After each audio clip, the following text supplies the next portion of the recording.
BMW revealed the new 2 Series Gran Coupé. The exterior design of this model is defined by an expressive front section, a dynamically elongated silhouette and a powerfully designed rear. This conveys even more clearly the sporty elegance that is so characteristic of a BMW Gran Coupé. The new BMW 2 Series Gran Coupé will be produced at the BMW Group's plant in Leipzig, with the market launch starting in March 2025. Drive portfolio comprises 4 variants at market launch.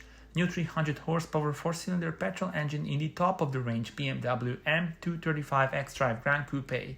Further developed 4-cylinder petrol and diesel engines with 170 horsepower in the new BMW 220 Gran Coupé, 163 horsepower in the new BMW 220d Gran Coupé, and 150 horsepower in the new BMW 218d Gran Coupé. All models come with the 7-speed Steptronic transmission with double clutch as standard. BMW 220 Gran Coupé and BMW 220d Gran Coupé come with 48-volt mild hybrid technology. Tell me in the comments, how do you like the new generation model?